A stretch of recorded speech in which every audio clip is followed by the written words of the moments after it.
And this is Mick Smith and my illustrious guest, Kindra River. We are going to be talking about now the reaction, because what we've done is we have this sort of he said, she said segment in which we have some thoughts and reactions to the last interview. And so I had a bunch of things to say, and Kendra's got some things to say, but we're going to hold off a little bit of teaser at the end. We got a little bit of news and some good news we want to share with you. So hang tight and we'll get to that at the very end. But in any case, what I wanted to say is that there were a number of points that I thought were really helpful. And so I'm going to just say some of the things, and I hope these were helpful as well to our audience, because there was a definition of parental alienation syndrome, which has changed over time. But almost more importantly, I would almost think that is the fact that it's recognized now, because I've even heard people say, what is this? They don't know what it is or recognize it as a phenomenon. So I think that's important. And I do want to stress that as well, too. Another point was that I got out of it. There's a lot of tons of good things, but alienated children will return to the parent that has been alienated, which is really helpful. And it reassures a lot of us who have been in that situation to say, well, have I lost that child forever? No, the research is showing us, and over time, that no, a lot of times that child starts to, what I would say is mature and understand what happened to them. Age level. Patience, right, Mick? That's the big thing with that one. Just we all have to be patient and unconditional love during that time. Yes. And there's a famous saying by St. Augustine who says, give me patience now. That's the point. Love it. Yes. Yes, that's a good quote. I ought to note that one. I want it, but hurry up. So Yep. Yep. the other thing, and Kendra, I really have to applaud. You did a great job of pulling out the different age levels that are appropriate kinds of things to say to the child. And I think that's really important. And she was really able to elaborate and, in terms of expertise, show us the differences between the young child, the school age child, and the teenager. And I think you really got that out. That was really helpful. I think that was an excellent point to talk about. Moving in general, also, I thought, we're talking about moving, Kendra's moved. We always have these kind of things that are disruptions in our lives. And this is also has an impact and can be a very negative impact on a child, because let's face it, I mean, just moving in general is unsettling, because all of your routines and all the things are different. The furniture is different places. So you've kind of lost that sense of normalcy and that sense of stability. So I think that's a very important consideration. Parents don't move around, don't change their standards and what they're used to doing, because kids need that structure. It's really important to have that structural component. Co-parent in an ideal way. I mean, I would like this to be the common part, and I'd like this to be happening. That was one thing too, that you are modeling behavior. So cooperate and co-parent. Whoever is having that physical legal custody, bear in mind that you are still a co-parent. And I wish both parties to any dispute like this realizes it and the impact it can have on the child as well too. The disciplining aspect I always like, because I'd say we think that we're going to offend a child when we discipline them, but they need it. And they actually will come back to that child or that parent. And so the child responds to that. I go, yeah, they're going to. They need a little maturity.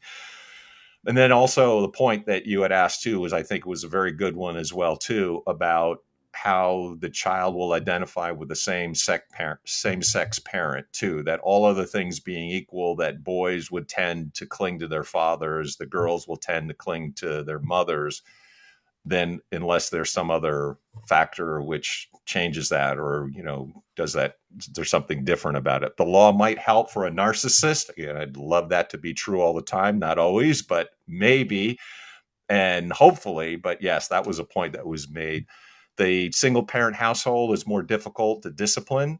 And I think this is what's difficult and makes life worse for both the child and the parent. So discipline is important. The Ronald McDonald phenomenon was interesting.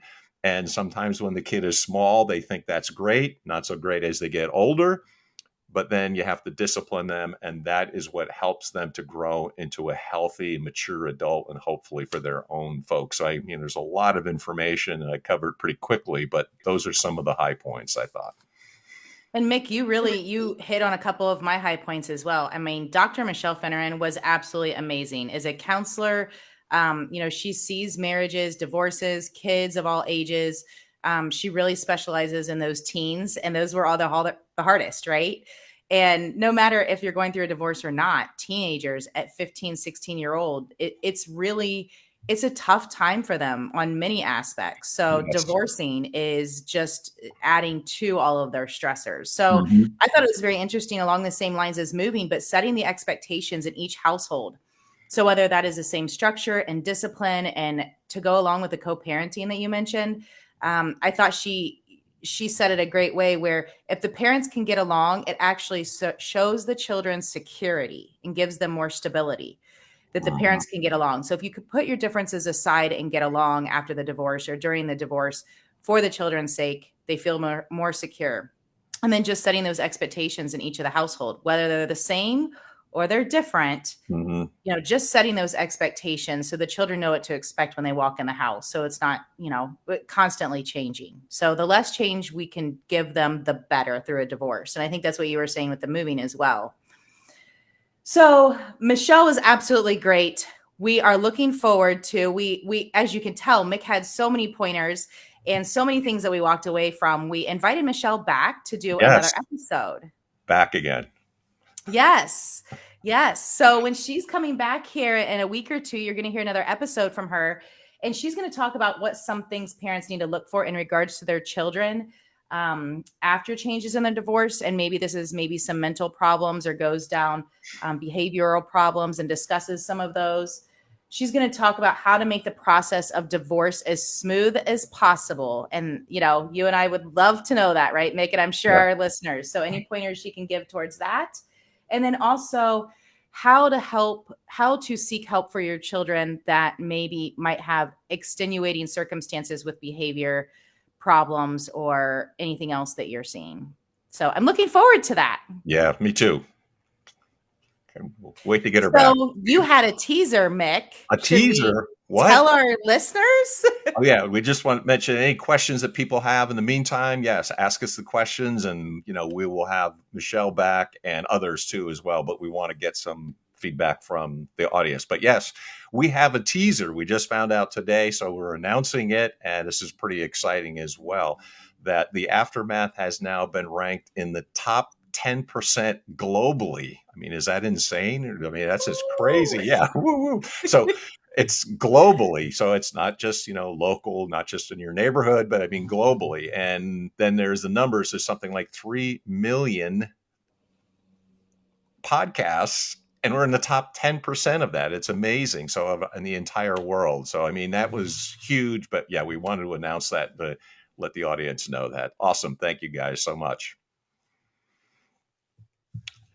And so, you have anything else to add, Kindra? Or you want to just look forward for the next time for Michele? Yeah, I think just looking forward to next time. I think what's for Mick and I, even though we're ranked globally in podcast, is it means we're helping a ton of people, and hopefully we're getting you the right information. So if you're going through a divorce, or if you're going through a tough time or a custody battle, hopefully we're providing you the experts that can give the real insights and help. So we'd love to hear from you. Shoot us an email if you want to ask Michele a question. We will make sure we get it done live with her here in a couple of weeks. And our email is theaftermathhealing@gmail.com. Correct, Mick? Am I correct with that one? That is it. Perfect. Well, we look forward to hearing from some listeners, and see you in a couple of weeks with Michele. But we will have a podcast in between there, and I'm looking forward to that one that we're recording. So we have tons of information coming for our listeners. And we appreciate everybody listening. So keep the cards and letters coming. Oh, wait, this is email. So yes, keep them coming. Thanks a lot. Keep them coming. Keep them coming. Until next time, day is full.